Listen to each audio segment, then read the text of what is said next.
स्कूटीवान चावी राव ही.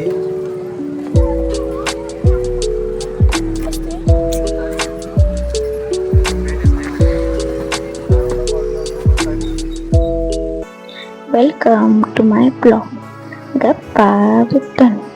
तर आज आम्ही एक प्लॅन केला होता कुठेतरी फिरायचा. तर आम्ही सगळं भाऊ भगिनी फिरायला निघालो. तर कुठं जायचं काय जायचं तसं तर मला मॅनेजमेंटची गुरुच म्हटलं जातं. तर मी पुरं मॅनेजमेंट या संभाजीनगरमध्येच केलं होतं. तर आम्ही शेवटी संभाजीनगरच्या सिद्धार्थ गार्डनमध्ये जाण्याचा बेत आखला. त्या ठिकाणी आम्ही तिकीटही काढली व सगळेजण त्या ठिकाणी उभे राहताच म्हणाले, माझा एक फोटो घे, मी पण ब्लॉगमध्ये आलोच पाहिजे, असं सर्वांचं चालू होतं. तर म्हटलं राहा उभं, मी सर्वांनाच येते. असं करत आम्ही शिरलो आतमध्ये. तसं बघितलं तर सिद्धार्थ गार्डन सर्वांनीच बघितलं होतं, पण सगळ्यांसोबत जाण्याची मज्जा काहीतरी वेगळीच बा. तर तिथे गेल्यावर आम्ही हरणा बघितल्या. हरणांसाठी छान प्रकारे छत केलं होतं. सध्या तर उन्हाळ्याचे दिवस, पाणी खूप जास्त लागतं, त्यांना पाण्याची व्यवस्था खूप चांगल्या प्रकारे केली होती. मग मी या ठिकाणी शूट करत होते. प्रत्येक प्राण्याचं शूट करणं काही पॉसिबल नाही झालं बरं का, पण जेवढं मला शक्य होईल तेवढं मी घेतलं आहे. मग आम्ही शहामृग बघितलं. हा बदाम दे ना.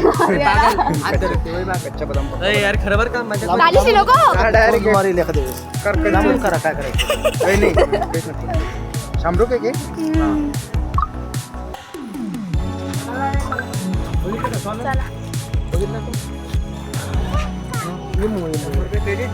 असं करत आम्ही पूर्ण गार्डन फिरत होतो व सगळे प्राणी बघत होतो. तेवढंच काय, आम्ही काही फोटोशूटही केले.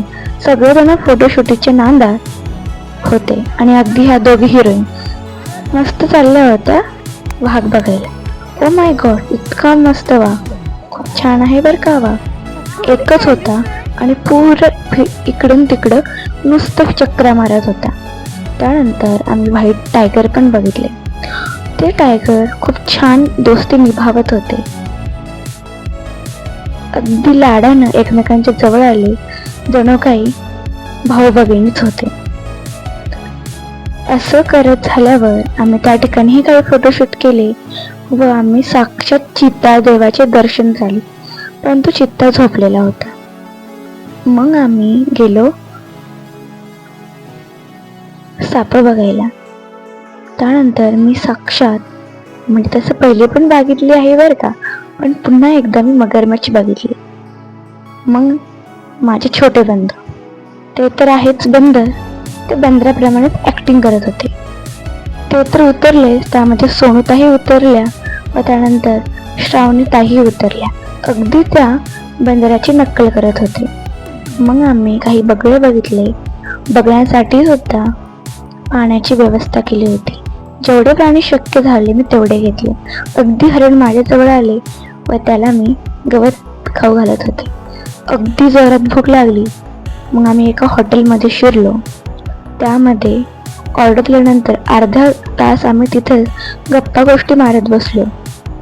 त्यानंतर आम्हाला जोमानं भूक लागली व आम्ही पंजाबी थाली अशी एका मिनिटात संपवली. पोटभर जेवण झाल्यावर पुन्हा आम्ही चाललो एका सुप्रसिद्ध औरंगाबाद लेणीवर. सगळेजण फिरायला खूप सज्ज होते. त्या ठिकाणी दिसणारे लोक, दिसणारं वातावरण खूप छान होतं. ॲक्च्युली हा इथला उन्हाळा होता, पण वातावरण खूप छान होतं. मग आम्ही काही सिबलिंगच्या रील्सही बनवल्या बरं का. त्यामध्ये सगळ्यांची नाटकच बघा तुम्ही आता, कोणी काय करतं तर कोणी काय करतं. मग आत शिरलो. बिचारा अमोल दादा मागच राहिला, चल रे अमोल दादा. मग एवढंच काय, त्यानंतर आम्ही ट्रेंडिंग अशा रील्स पण बनवल्या. जब तुम तौलिए से बारिशें आजाद करती हो. अच्छा कशी वाटली बरं का रील्स, प्लीज कमेंट करून सांगा. मग आम्ही शिरलो बिबिका मांगबारला. जाण्याच्या अगोदरच आमची चावीच हरवली. सगळ्यांचे तोंड असे लटकलेले होते. गोलू दादा एक चावी काढे आणि दुसरी चावी लावे, त्यालाच काही समजेना आपण चावी कुठं टाकली. ती चावी होती नकुल मामाच्या हातात. नकुल मामांची चावी कुठं गुम केली कोणालाच ठाव नाही. पण शेवटी आम्हाला चावी सापडली. असं म्हणतात ना, काखेत कळस आणि गावाला वळस. मग आम्ही बिबिका मकबऱ्याचा नजारा बघत बघत आतमध्ये शिरलो. अगदी छान वातावरण होतं. ते पण आम्ही संध्याकाळी जाण्याचं ठरवलं होतं, कारण की संध्याकाळचा नजारा खूपच छान असतो. तेथील लाइटिंग, तेथील वातावरण बघून मग इतकं प्रसन्न झालं. पण खरंच आजचा दिवस खरंच खूप छान गेला. मग आम्ही काही रील्स पण बनवले. बोंगडे घेऊ द्या की र मला बी जत्रेला येऊ द्या की